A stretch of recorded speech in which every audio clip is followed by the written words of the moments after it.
I don't know if you've ever heard of Avi Yemeni, but personally, I can't get enough of him because every time I look at him, I think, are you Yilmaz? He speaks, looks, and acts like him. Bro, you're a fucking dumb shit. Oh, what did I do, sir? Why don't you get them in trouble? I mean, look, he put this up as his display pic for his How the Greens are lying to you about the bushfires, bruh. It's a serious video. I think he thinks that face shows he's passionate. Well, to quote what I assume that face is actually saying, What the fuck? All of you here are claiming that the bushfires are due to climate change when there are 3 factors that you don't even know anything about. Now, because we've already addressed 2 of those numerous times of The Greens, bruh, and arsonist stooge. links in the description, I'll just add this. I don't agree with you on arsonists, Avi. I mean, I agree they're a factor. I just think you're too pussy on them. You see, you just want the blame so you can hold on to your worldview that anthropogenic climate change is not a factor in the bushfires. I want arsonists executed. Especially if they're kids. Even if they did it by accident. First. Just so the adult arsonists that see that think, damn, I am not getting clemency. The other day I had this Iranian cab driver that said, These bushfires back in my country, that is death penalty. Why don't we kill them? Why are they still alive? it was the first time in my life that I thought, finally, someone's talking common sense. I'd vote for that guy to be Prime Minister. At least he didn't take a holiday while the bushfires were raging. But Avi, arsonists are like a sick weapon in a shoot 'em up, and climate change is like getting 10 times damage. And I could explain to you why, but it's more fun making fun of you and explaining it to everyone else. Not unprecedented. 1939 burnt 2 million hectares. 1967 burnt 260k hectares. 1983 burnt 520k hectares. 2009 burnt 450k hectares. But 2019, climate change. If I make the words look dumb, I win, right? God, I hate that random capitalized meme text, and I think I need a black skivvy to explain why. It's not avant-garde. And second, every time they do use that text, they're almost always mocking something that is true. They may as well be using it for shit like, Dave Hughes, I'm 49. he is 49! If you replace Nuts who think they've earned the right to be smug font. with numbers, just like every other example Avi provided and then miraculously stopped in 2019 because that's what we call Unprecedented. Even if Australia cuts carbon emissions to 0% today, it would have absolutely no effect on climate change because we're so insignificant on a world scale. Yeah, there it is. The tried and true flapping dicky of climate denial arguments dragged out one more time.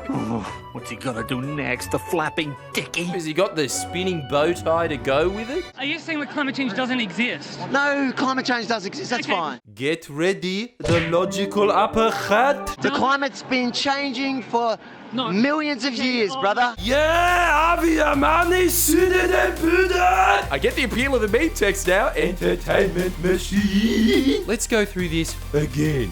1.1% of carbon emissions when we're 0.3% of global population. If you tally up the handful of nations that contribute around 1 and 2% of carbon emissions, you get a fifth of total carbon emissions. That means, collectively, our bracket are the second highest emitters on Earth. In fact, there's only 15 countries that need to act to reduce emissions by 70%, and we're one of them. We're a Miss World finalist, Avi, the creme de la creme. But according to you, Yeah, but you didn't win, so would not tap. that's his logic. Well, not his logic. It's actually recycled Koch brother talking points he thinks is his logic, mixing with Murdoch's flavour of the month talking point, which is his Third point. Do you know what the Indian Ocean dipole is? No, I don't. You don't know what the Indian Ocean dipole is, and you're blaming climate change. The Indian Ocean dipole at the moment this year, do you know what that is? I'm pretty sure I've heard of it before, yeah. Yeah, you have heard of it? Do you know what it did? Talk about, sorry mate, people who don't know. Okay, so we're not.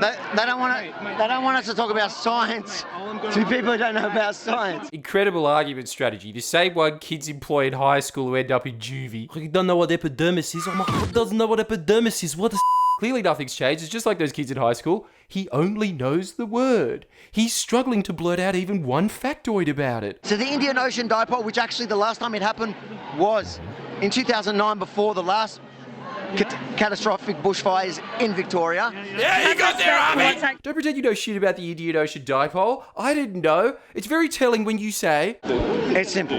None of these guys actually know the science. yeah, but Avi, you're one step below them, as not only do you not know the science, You don't know what the climate is. The irony is today, the weather, the rains come out as usual when they talk about global warming. It seems to cool down. I don't know what the climate's trying to tell these people. Incredible that there's 150,000 Greek dads across Australia go, it is raining, got them there. At the end of the day, one of your three major arguments is you know the words Indian Ocean Dipole. The Indian Ocean Dipole. You forced me to do something I didn't think you were capable of doing, Avi. You expanded my mind. As I did what you clearly didn't. Read about it.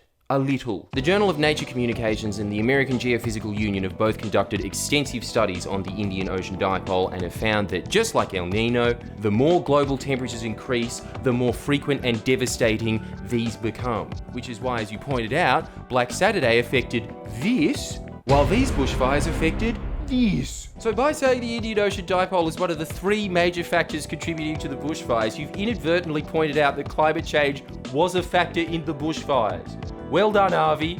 They say judo is the art of using your opponent's strength against them. Is Krav Maga the art of using your own strength against yourself?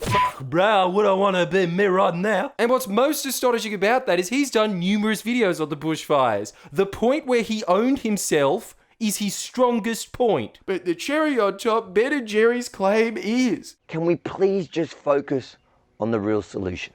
And the only specific solution he offers is... If you support the work we do here at TR News, if you're not falling for the fake news about these fires and refuse to allow everything to be blamed on climate change, then please consider supporting us financially at tr.news/support. Giving him money.